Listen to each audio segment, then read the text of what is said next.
Dr. Joseph, these are serious questions. Why will you not answer these serious questions? I will answer. I'm just not going to answer with your nonsense. How far will Metro Schools director go to avoid answering questions about how his administration has investigated sexual harassment allegations? Well, tonight you'll see for yourself. It was just 1 week ago that NewsChannel 5 Investigates first exposed a sexual harassment scandal inside Metro schools. And tonight there are questions about Dr. Sean Joseph's role in those investigations. But as our chief investigative reporter Phil Williams discovered, those were not questions the man in charge wanted to answer. Phil. We first asked Dr. Joseph to sit down for an interview on these serious questions back on June 5th. That was more than 7 weeks ago. When he did not respond, we decided to go looking for answers. Dr. Joseph, can we ask you a couple of questions, please? Not at the moment.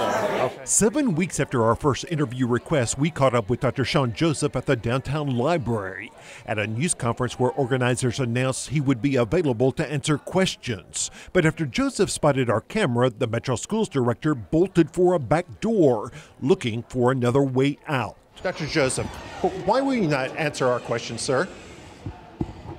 Why will you not answer our questions? I just don't have time at the moment. We can schedule a time to talk. We've been asking for weeks for a time to talk. What? Now's not the time, Mr. Williams. We have been asking for weeks. How are you doing?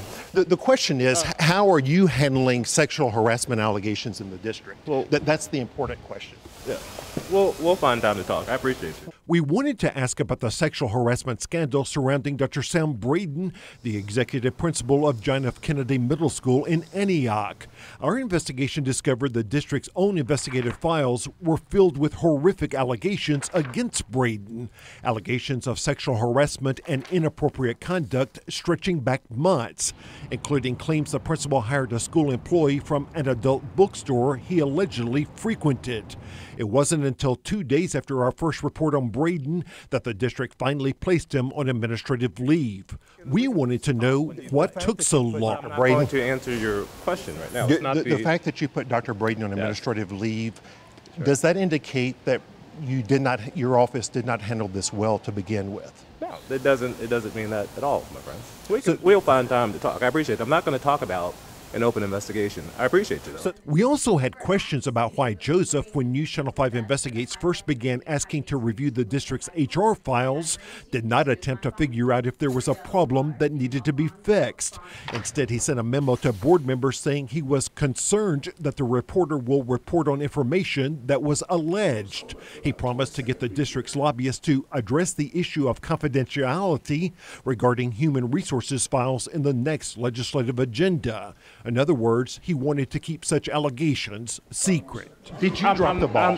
I did not drop the ball. I appreciate it, though. So why did you say these records needed to be closed? I'm not going to address an open investigation. All right, let's talk about a closed investigation. Mo Carrasco. We're not going to talk about anything right now. Dr. Joseph and I have been friends for a long time. Mo Carrasco, who came to Nashville with Joseph in 2016, resigned back in December during the middle of a sexual harassment investigation that included all sorts of accusations from female colleagues, including allegations of him grabbing a subordinate's breast. But our investigation discovered that school board member Amy Froeg had warned Joseph about that allegation months before an investigation was ever opened, although she did not have permission from the victim to share her name.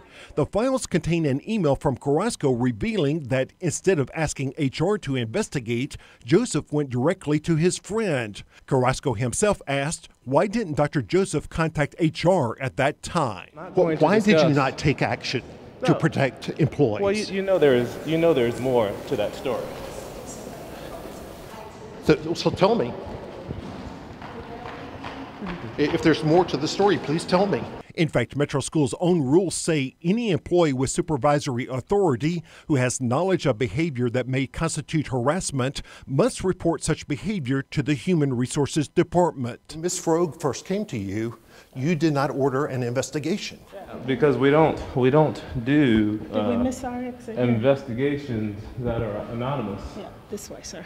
So if you know I'm trying to understand. Well, I'm not gonna go into the. We're getting We're getting obsessive now. And It turns out the HR employee who investigated Carrasco leading to his resignation was later forced out in a shakeup in human resources. The head of the teachers union told us most sexual harassers in metro schools do get away with it. As near as I can tell, the only way that the Human Resources Department and MMPS is going to have a finding of guilt is if the individual comes forward and admits to it. Serious questions involving the safety of school employees that we felt deserved serious answers. Joseph had another view. But I'll tell you what I don't respect about you, my friend, is that you like to try to create unnecessary narratives on very important topics to try to create this hysteria. You should be ashamed of yourself. So should you not be ashamed for how you've handled these HR investigations? After our attempted interview, Dr. Joseph went to the Tennessean and announced that the district would seek what he called an external review to look at how harassment complaints are investigated. But in a text message to school board members, Joseph insisted, quote, "Internally, we believe our practices are strong." Phil Williams, News Channel 5 investigates. All right, Phil, thank you. And you can go to newschannel5.com right now to see the full unscheduled interview with Dr. Joseph, along with a full explanation about why that was done as an absolute last resort.